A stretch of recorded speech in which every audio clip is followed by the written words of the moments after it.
देश की ताकत तीनों है महान, जवान किसान और जनता महान। बड़ी खबर, पाकिस्तान की आतंक नीति बेनकाब। यूएनएससी रिपोर्ट में टीआरएफ लश्कर गठजोड़ का खुलासा, भारत की कूटनीतिक जीत। यूएनएससी की विस्फोटक रिपोर्ट से पाकिस्तान की खुली पोल। संयुक्त राष्ट्र सुरक्षा परिषद की हालिया रिपोर्ट ने पाकिस्तान के उन सभी दावों की हवा निकाल दी है जो वह वर्षों से अंतर्राष्ट्रीय मंचों पर आतंकवाद को लेकर करता आ रहा है। यह रिपोर्ट द रेजिस्टेंस फ्रंट और लश्कर ए तैयबा के बीच गहरे रिश्ते की पुष्टि करती है और 22 अप्रैल 2025 को जम्मू कश्मीर के पहलगाम में हुए भीषण आतंकी हमले की जिम्मेदारी टीआरएफ द्वारा लेने को रेखांकित करती है। यूएनएससी की 1267 प्रतिबंध समिति की मॉनिटरिंग टीम द्वारा तैयार की गई यह रिपोर्ट उस समय सामने आई है जब पाकिस्तान स्वयं यूएनएससी का अध्यक्ष है, जिससे पाकिस्तान की स्थिति और भी शर्मनाक हो गई है। रिपोर्ट में क्या कहा गया है?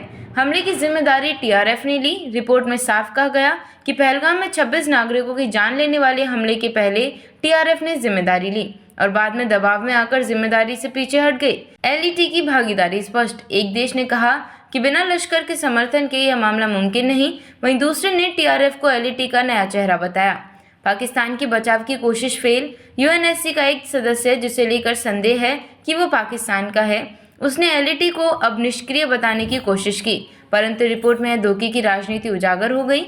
भारत की सटीक रणनीति और वैश्विक दबाव का असर।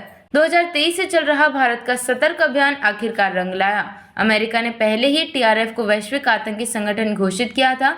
अब यूएनएससी की रिपोर्ट में इस पर मुहर लग गई है। भारत ने मई 2024 में सभी यूएनएससी सदस्यों को टीआरएफ की गतिविधियों पर विस्तृत डोजियर सौंपा था। विदेश मंत्री एस जयशंकर और खुफिया एजेंसियों के सहयोग से भारत ने टीआरएफ, एलईटी और जैश के रिश्तों का सबूत दुनिया के सामने रखा, जिसका सीधा असर अब रिपोर्ट में दिखा। टीआरएफ पाकिस्तान का नया आतंकवादी मुखौटा।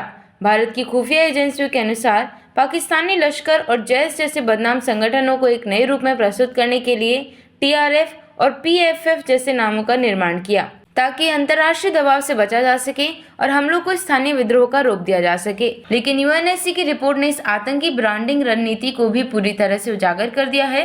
पाकिस्तान की अंतर्राष्ट्रीय साख पर करारा प्रहार। रिपोर्ट उसी महीने आई जब पाकिस्तान यूएनएससी का अध्यक्ष है। यह उसकी अंतर्राष्ट्रीय साख पर सबसे बड़ा तमाचा है। पहलगाम हमले पर बयान से टीआरएफ का नाम हटाने का पाकिस्तानी दावा झूठा निकला। 2019 के बाद पहली बार यूएनएससी रिपोर्ट में पाक समर्थित आतंकी संगठन का नाम सीधे तौर पर आया। यह भारत की बड़ी जीत है। निष्कर्ष, यूएनएससी की यह रिपोर्ट न केवल टीआरएफ और एलईटी के आतंक नेटवर्क को उजागर करती है, बल्कि यह भी स्पष्ट करती है कि पाकिस्तान अब अपनी पुरानी डिनायल पॉलिसी से बाहर नहीं निकल पा रहा है। भारत की सतर्क कूटनीति, मजबूत सबूतों और वैश्विक सहयोग ने इस बार पाकिस्तान को उसी की कुर्सी से झटका दे दिया है। यूएनएससी रिपोर्ट से पाकिस्तान की खुली पोल, टीआरएफ और एलईटी का गठजोड़ उजागर। पहलगाम हमले में टीआरएफ की भूमिका साबित, लश्कर का समर्थन साफ, पाकिस्तान की किरकिरी। पाकिस्तान को डिप्लोमेटिक झटका।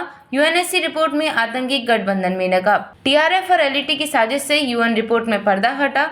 भारत को बड़ी कूटनीतिक जीत। यूएनएससी रिपोर्ट में पहलगाम हमले की जिम्मेदारी टीआरएफ पर, पाकिस्तान की भूमिका संदिग्ध। देखते रहिए changing future TV. Like, share और सब्सक्राइब करना ना भूलें देश, दुनिया और भविष्य की सबसे बड़ी खबरों के लिए।